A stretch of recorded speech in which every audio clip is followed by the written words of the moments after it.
Hello, bem-vindos para mais um episódio do Paddock Podcast. Eu sou a Emily. E eu sou a Vitória, sejam muito bem-vindos, porque hoje vamos falar do GP do Canadá. Sim, num clima bem frio, ao contrário do Brasil, né? Se bem que em algumas partes do Brasil, nesse período do ano, tá frio. Mas o GP do Canadá que tem essa vibe super Montreal. Que isso acontece em Montreal, né? Montreal. E, assim, nesse GP do Canadá, eu ouço dizer que eu comecei com as expectativas lá em cima, porque os últimos 2 GPs foi legal e tal, mas a gente não tinha acontecido tanta coisa. E aí, Vitória, tipo, o que é que você esperou pro GP do Canadá? Foi uma coisa mais, ai, whatever, Max Verstappen vai ganhar? Ou seria tipo, meu Deus, esse final de semana a gente pode ter tudo e mais um pouco? Não esperava muita coisa desse GP não, já sabia o resultado, então eu não tô esperando muitas coisas das corridas dessa temporada não, gente, sendo bem sincera. Mas, a quali chegou a me surpreender, né, todo mundo escorregando, nunca tinha visto nada igual. Todo mundo escorregando, e aí aquela coisa do Hülkenberg acabar ali também numa boa posição, que pena que ele ganhou aquela punição, né. Não só Eh, ele, tá? não só ele, muita gente ganhou punição, inclusive o Carlos Sainz teve um final de semana, assim, bem caótico. Eu arrisco dizer que isso é karma pós-término de relacionamento, né, porque parece que todos os pilotos da Fórmula 1 sempre que eles terminam o relacionamento, acontece alguma coisa, assim, cósmica. Que passa em alguma corrida após esse término as coisas darem errado pra eles. Não sei o que é isso. Esse final de semana deu, assim, até a quali deu quase tudo errado pro Carlos Sainz, porque, tipo, ele meio que atrapalhou muita gente ali no grid, acabou levando uma posição de 3 posições, e o Gasly olhou para aquilo na parada dos pilotos, né, e falou: "Então, ele levou 3 posições, né, mas eu acho que ele deveria ter levado mais 3, porque ele atrapalhou novamente". E aí o Carlos Sainz, antes disso, já tinha nos falado, tipo: "Ai, me atrapalharam, mas nem por isso eu tô gritando no rádio". Então esse final de semana foi, assim, uma coisa de shade, muitas shades, assim, no rádio, fora. E o Carlos Sainz teve esse problema de ter atrapalhado muita gente, né, eu achei que ele ia largar lá da F4, do kart, que estava difícil para ele, né. É, sobre o Gasly, ele ficou realmente muito puto com a situação lá do Sainz. Tanto que, além dele ter falado isso, as fãs dele também nas redes começaram a discutir com os fãs do Sainz, foi uma coisa, assim, bem acho que do box ali mesmo ele já queria dar uns pegas no Sainz, viu. Do rádio ele estava quase encostando o carro ali, encostando. Voando. Ele gritou no rádio, ele reclamou várias vezes, ele deu essa coisa. E tipo, ele estava muito chateado, muito chateado. O Sainz também estava muito chateado, mas eu acho que o Sainz não estava chateado com o Gasly, ele estava chateado com a Ferrari, com o Gasly, com a situação, com o tempo, com o circuito. Ele estava muito pé da vida esse final de semana. E aí Foi, entrando nessa corrida aconteceu um milagre, que foi a Ferrari ter acertado ali, ainda um pouco na estratégia, né. Assim, não foi a melhor coisa da Ferrari, mas diante do que eles estavam sofrendo nas corridas passadas, ao menos eles acabaram em uma boa posição. Acho assim, que os torcedores não precisam chorar tanto esse final de semana não. tipo, a estratégia da Ferrari foi meio kamikaze, por quê? Porque quando a gente teve o safety car, eles não colocaram os pilotos para ir para o box como todas as outras equipes, assim também como largaram com pneus que nenhuma outra equipe estava usando. Então foi assim, ou dava muito certo ou dava muito errado. Estava Então, muito errado. quando todo mundo foi para o box, eles conseguiram pegar muitas posições, né. E aí, ao invés de fazer 2 paradas, como a maioria das equipes estavam pressionando fazer, eles tentaram, eh, deixar o stint, né, utilizar o stint o máximo possível e fazer somente uma parada. No final, ou dava certo ou dava errado, que no caso, esse final de semana, se a gente for olhar para os desastres tanto da classificação quanto da corrida, foi muito bom. É. E aí, hoje, o que que a gente tem pra falar também da questão Sérgio Pérez nessa corrida e na quali? Porque mais Ai, uma vez, Pérez saiu no Q2. Mais mais uma uma vez. Vem aquela questão, né? Eu acho que o Checo Pérez, todo mundo sabe que ele não é um piloto lá muito consistente. Então ele ganha a corrida esse ano e no final ele fica fora do Q2. O carro dele não tem ritmo, mas ele terminou a corrida em, deixa eu ver aqui, P6. Tinha as Ferraris, né, na frente dele, tinha a Mercedes. E provavelmente se o Russell não tivesse batido, não tivesse saído da corrida, provavelmente teria um Russell na frente. O fato é, eu não acho que o Checo Pérez tem carro para bater de frente com o Fernando Alonso e um Lewis Hamilton, mesmo com um carro que seja Que? melhor que ele. Que? Eu não acho. Eu não acho Não, que o Checo. eu me recuso a acreditar que você acabou de falar isso. Amiga, eu acho que não dá. Tipo, num carro em que a gente consegue ver que o Max consegue extrair o melhor, mesmo que as peças Eu melhores me são do carro do Max. recuso a acreditar que você falou isso. Gente, claramente o problema do Pérez está sendo ele e o volante. É esse o problema do Pérez. E é desastroso, tá sendo feio de assistir.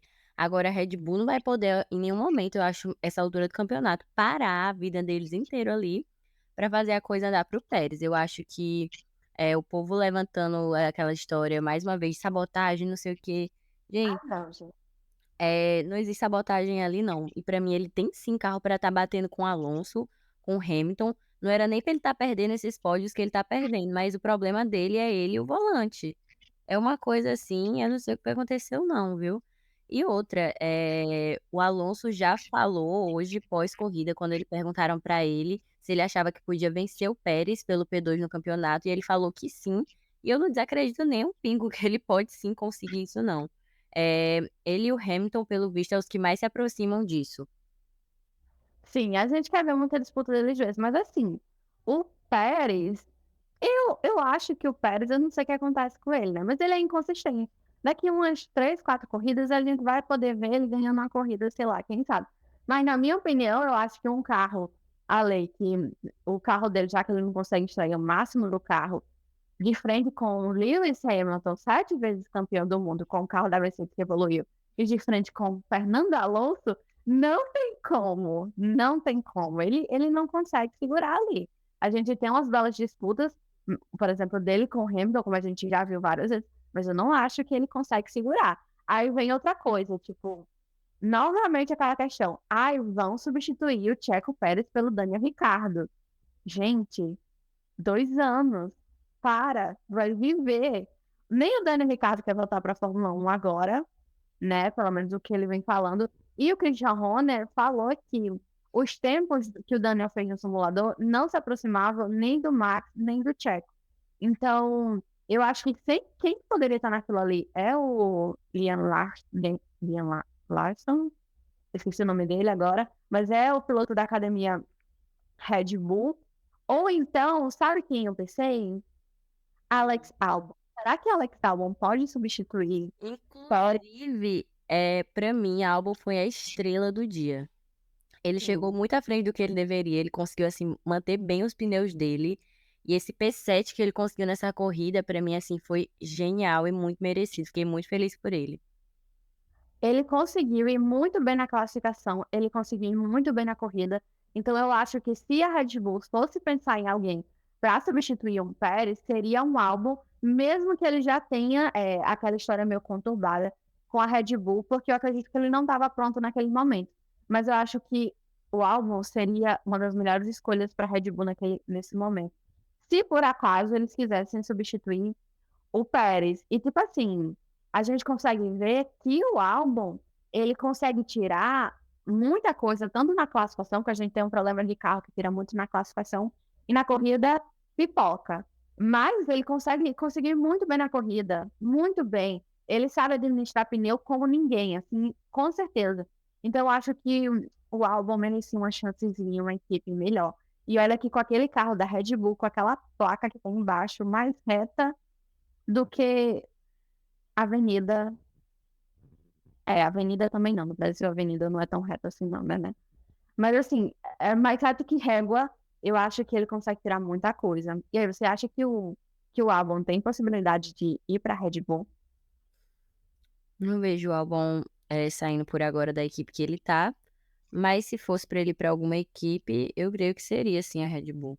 Entre a Mas, então, entra, pega um álbum, bota ele numa sala e diz assim: mais 2 anos com a Williams ou 1 ano de contrato com a Red Bull? Escolha. Eu não sei, porque também tem aquela coisa do que seria mais seguro pra ele.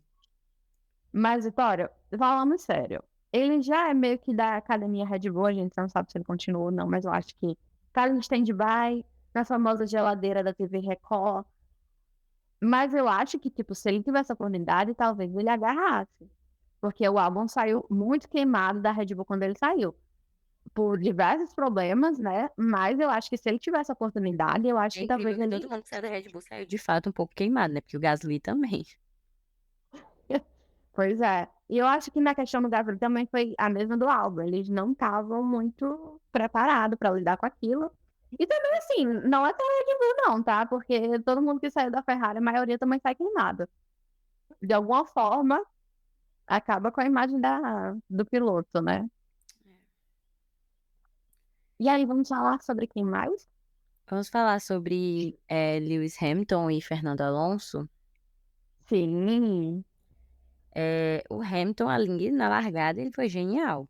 Ele não deu tempo para o Alonso nem pensar, assim, nem raciocinar o que estava acontecendo, e fez ali, pegou aquele P2, eu achei aquilo ali coisa de maluco, assim, engoliu o Alonso. Eu não esperava, pensei que se acontecesse dele passar o Alonso, ia demorar muito mais isso acontecer, porque a gente vê como o carro da Aston Martin, na minha opinião, tem essas enorme vantagem em cima do carro da Mercedes. Não, peraí. Wait. Enorme vantagem em cima do carro da Mercedes, eu acho que mais não. Eu vejo a Aston Martin como um carro que tem muita vantagem em cima ainda da Mercedes. Você acha? Eu acho. Eu já acho que a Mercedes está num ponto em que ela está quase ficando melhor do que a Aston Martin. Na corrida passada, eu acho que a Mercedes poderia ter saído nesse desempenho melhor, mas nessa eu realmente vi que o Alonso estava com um ritmo muito melhor que o do Hamilton, e que o carro dele estava com um ritmo muito melhor do que o da Mercedes. Então, para mim, essa ultrapassagem do Hamilton ia demorar muito mais. E aí, nessa batalha deles, a confusão rolou até a entrada dos boxes, né? Porque, inclusive, a gente postou lá no nosso Instagram. Quem quiser ver o vídeo, vai lá, acompanha lá a gente, vai ficar aí na descrição do vídeo o Instagram do Paddock. A gente postou o vídeo, que é no momento ali da confusão dos boxes. O Hamilton tá saindo, o Alonso também. O Alonso vem, o Hamilton passa na frente. Só o que eu achei incrível é que o Alonso fez todo um teatro ali, mexendo o volante, assim. Eu fiquei tipo, meu filho. E que dramas são esses? É ator da Globo? Da Glove? Que é isso que tá acontecendo? Ator? Oscar? A gente se empolgou, viu? E aí, tem um vídeo também, a gente também postou lá no Paddock, que é o Toto imitando esse passinho que o Alonso fez ali, mexendo o volante com a mão. Eu não achei que ia dar batida ali, não. Eu achei que poderia dar um pequeno toque, mas não achei que ia ser algo tão forte. Agora, é aquilo, né? Eles ali, quando eles estão saindo do box, eles pegam do box, eles pegam uma velocidade. E aí, depois disso, eu acho que deu sangue nos olhos do Alonso, porque ele fez uma ultrapassagem no Hamilton e assumiu o P2, que ficou com ele até o final da corrida. Inclusive, a passagem linda, né? Você vê estes olhos de lágrima, ou então porque eu sou muito emotiva. Mas assim, essa questão do Alonso e do Hamilton no box, eu acho que foi no limite. O Alonso tentou forçar ali, né? Ah, vai que cola, uma puniçãozinha. Mas não aconteceu. Mas o Norris também fez a mesma coisa lá com o Ocon, né? E reclamar da asa do Ocon. O Norris deu muito migué esse final de semana. O final de semana todo ele deu migué. Aquela questão da asa do Ocon, você achou que ele forçou ou não? Ele estava realmente preocupado com a asa ou ele queria uma punição pro Ocon para ele poder Eu não sei, porque quem acabou punindo foi ele no final de tudo. pôr, inclusive por Comportamento antidesportivo. isso, porque o que aparenta ali é que ele deu uma seguradinha no pé para segurar o pilotão ali, né? É, Ele ganhou esses 5 segundos de punição. E, sendo bem sincera, esses momentos foram os poucos que eu vi de Lando Norris nesse final de semana. ai, não, mas eu acho que nessa corrida o Lando Norris foi bem. Não. Eu acho, Ele eu pode acho que ter ele ido bem, mas eu, particularmente, não reparei muito dele nesse final de semana. Eu acho que, por exemplo, o Piastri, ele sumiu mais um pouquinho. Mas também ele tá andando muito atrás de Norris. Ele não tem um disparate muito grande do Norris. Então ele tá sempre ali, entre Marcando Norris ali e presença, em algum momento a gente vê ele. a gente ouve falar dele. É. Eu acho que esse final de semana foi ok pro Norris, dado o contexto total da coisa, sabe? Acho que os outros foram muito mais desastrosos para a McLaren. Mas assim, eu acho que também teve muito alvoroço com esse novo pacote de atualização, porque eu ouvi entrevistas de alguns chefes lá de dentro da McLaren dizendo que, não, vai bater de frente com a Aston Martin em questão de velocidade. Eu digo, essa velocidade foi escondida ali. Tá bom, tá, mas igual a Aston Martin, aí você já tá forçando. E assim, o Lando Norris tentando fazer aquela ultrapassagem no Ocon foi um show à parte essa corrida. No final, ele não conseguiu ultrapassar. De todo jeito, ele acho que seria mais por uma questão de eu ultrapassei o Ocon no final da corrida, do que realmente conseguir posição. Ele já estava punido, mas ele conseguiu ultrapassar o Bottas na última. Gatinha. O Bottas, que também está muito sumido, assim. Acho que se ele foi falado 3 vezes Não durante. só ele, o companheiro de equipe dele também está bem sumido, viu? Sim, ninguém ouve falar, ninguém sabe por onde andou. O que Tá assim, acontece com os pilotos? tá, eu falo, meu, a gente realmente não sabe onde é que eles estão ali no grid, e eles somem, e você tem que prestar muita atenção em relação à ultrapassagem com outros pilotos que podem ter assim, um desempenho melhor durante a corrida para poder notar que eles estão ali, porque senão, por exemplo, o Bottas terminou em P10 por conta da punição do Honda, mas a gente não ouviu falar sobre ele durante a corrida, a gente não consegue ver. Então, tipo, ele tá fazendo pontos? Tá, mas também ninguém sabe por onde anda, é aquele limbo, sabe? É.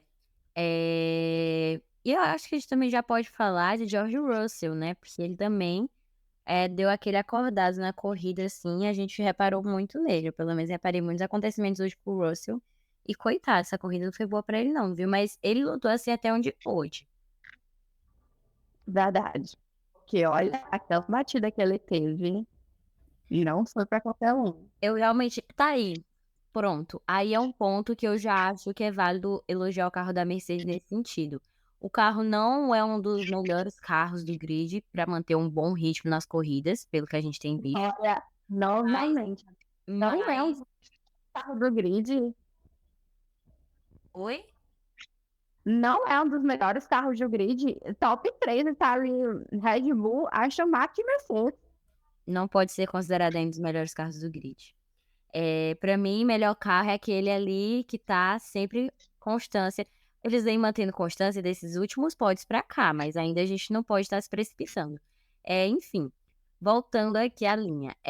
Por mais que eles não estejam mantendo um ritmo assim como os fãs esperam, não sei o quê, uma vantagem muito grande desse carro, se comparado aos outros, é que a gente vê que quando acontece batida, não sei o que, toque com esses outros carros das outras equipes, os pilotos simplesmente saem da corrida, eles não voltam. E o carro da Mercedes não, eles vão para o box, dá uma coisada ali, uma cola, uma coisa, e logo eles voltam para a corrida. Isso é muito impressionante, acho que isso é uma grande vantagem para esse carro. Voltam para a corrida, inclusive ficam na frente de carros um pouco mais competitivos, como por exemplo o do Lance Stroll, porque o Russell bate, ele volta, passa o silver tape, faz ali o negócio, e quando tá aquele momento da corrida, eu esqueci, acho que volta 30, 40, por aí nesse meio de corrida, ele tá na frente do Lance Stroll. Com o Foi uma carro, pena é que bravo. realmente teve que abandonar na volta 55. Mas é aquilo, não venceu, mas foi guerreiro, porque ele foi muito guerreiro. Eu pensei que ele realmente ia sair logo naquele primeira batida no muro. Esse carro da Mercedes foi literalmente um Celta duas portas com o coisa com o farol quebrado. E eu acho que a gente pode também falar hoje, não sei se já para finalizar, não sei se tem mais algo a falar, mas eu Eu acho acho que que a gente poderia falar de alguns outros pilotos de algumas opiniões, tipo o Sargent, que tá numa temporada ruim. A gente só ouve falar dele, a gente não viu ele estrear, não tem corrida pra gente analisar dele. O Tsunoda, o Tsunoda que tá numa situação complicada também, recebeu punição por atrapalhar o Hülkenberg, né? E Isso o, não tá sempre recebendo punição, coitado. Não fique uma corrida que ele não receba punição. ele terminou em P14. Terminou em 14. E o Hülkenberg também, que teve alguns problemas, né, durante a corrida, perdeu posição por conta que ele parou 2 voltas antes do safety car. E também naquelas disputas ali, e também na posição que ele perdeu é, da classificação, porque ele largar em P2, né? Então, teve essa questão. O Hülkenberg, pra mim, o final de semana ele poderia ter acabado de uma maneira diferente, coitado. Ele ficou tão feliz com a classificação nas entrevistas, estava chovendo, mas ele não estava nem pra chuva, ele estava segurando aquele guarda-chuva e microfone. Tão feliz pra falar com os repórteres, tão feliz. Mas aí, coitado, punição lascou com tudo, mudou todo o destino da corrida dele. Tanto que eu fiquei pensando como seria ele e o Alonso disputando ali. Mudou com a classificação de todo mundo, né? Porque, ó, o Lance Stroll, o Hülkenberg, o Sainz e o Yuki receberam punição de 3 lugares. Então, tipo, quem tava embaixo foi só seguindo. Porque foi um exemplo da McLaren, que tava só ganhando posição. É, acho que é isso. A gente tem que esperar aí as próximas corridas pra ver se esses pilotos que chegaram agora, inclusive mais uma vez, gente, o que aconteceu com o Nick de Vries. Também não ouvi falar nele na corrida. Ai, tópico complicado. Nós temos tantos sumidos por aí, né? Apareçam. A gente precisa, vai colocar uma placa assim, desaparecido, procura. Desaparecidos, de fato, apareçam pra gente possa falar de vocês. São muito sumidos. E eu acho que é isso, né? É, o GP do Canadá sinalizou com o Max Verstappen ali em P1, né? Divo, nosso querido Leãozinho da Red Bull. Leãozinho não, Leãozão. Uau, né? Ai, tô ligando. Alonso. Da P2. outra, e o Max ainda deu, sem querer, matou um passarinho, né? E depois, assim, o Max ele tava muito louco nessa corrida, porque ele primeiro mata esse passarinho, depois ele disse que quase ia saindo da corrida por um erro dele rindo, então ele tava se divertindo, Olha, pra esse literalmente. piloto vocês torcem que matam demais. Oh, que situação de Max Verstappen. Ai, gente, mas ele ali, toda a corrida, acho que ele pode fazer isso. Ele poderia sair, tomar um café, botar bem devagarzinho o capacete, o macacão, voltar pro carro, que não ia mudar em nada. E ainda ganhar Só a não vi corrida. quem ficou com a volta rápida, porque não foi o Max. Quem foi que ficou com a volta rápida? Foi o Pérez, se eu não me engano, foi o Pérez. O Pérez, eu não vi, acabei não vendo quem ficou, mas eu sei que não foi o Max. Foi em P6. Não também que ele estivesse preocupado em voltar rápido, né? O cara tá ganhando tudo. Inclusive, ele se igualou com o número de vitórias de Ayrton Senna. Sim. E nessa mesma vitória que ele ganhou, também foi a 100ª vitória da Red Bull, né? 100 vitórias para a Red Bull e ele tem 41. O Tcheco não. O Tcheco tem quantas vitórias? Enfim. Mas eu sei que o Vettel tem 36 e o Daniel Ricciardo tem 7. Olha aí. E o campeonato de pilotos por agora tá com o Verstappen com 195 pontos, o Pérez 126. Quem está acompanhando quase o Pérez é o Alonso com 117, Hamilton em quarto lugar com 102 e em quinto lugar Carlos Sainz com 68. O que me surpreendeu muito também é o Leclerc que tá abaixo do Russell. Fiquei bem surpresa. Sim, mesmo tendo todas essas dificuldades nas últimas corridas. É aquilo, né? O que a gente pode estar esperando da Ferrari, pelo menos nessa corrida já disse. Ferrari eles podem não chorar porque eles acertaram na estratégia, independente de qual estratégia fosse.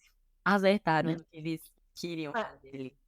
Independente de ser kamikaze ou não, porque o Sainz mesmo deu umas discussões ali no rádio novamente. Mandaram ele E ligar. ontem também na quali o Leclerc não estava tão feliz não, viu? Todos eles estão a um ponto De Coringá. de levar aquele carro na mão, porque mandaram o Sainz mudar. a configuração do carro, ele falou: "Não, vou mudar não, estou feliz com essa, tchau". Foi isso, assim, mandou modo latino Rosalía e foi isso. É, Cabron não tá muito alegre não. Mas será se minha teoria pós-término para os pilotos é correta? Porque eu juro que toda vez que alguém termina naquele grid, a vida dessa pessoa desanda um pouco assim nas corridas. Não sei o que é isso. Acho que depende. Não sei, mas pode ser uma teoria interessante de ser investigada. Analisem, vocês que acompanham bem a vida dos pilotos. A gente vai estar postando também as coisas lá no paddock. E acho que é isso, né? É isso, acho que a gente já falou tudo que tinha pra falar. Claro que sempre desaparecido, mas, E, né, e outra, alerta, que fora esse episódio que a gente vai estar lançando aqui sobre o GP do Canadá, tá vindo aí um episódio especial pra vocês, que eu acho que sai ainda essa semana. Mas acho que é isso. Esperem aí que a gente tá sempre trazendo alguma coisa, sempre inventando. A gente não fica parado, não. e é isso. Muito obrigada por escutar. Mais um episódio do Paddock Podcast. Beijo, até a próxima. Beijo.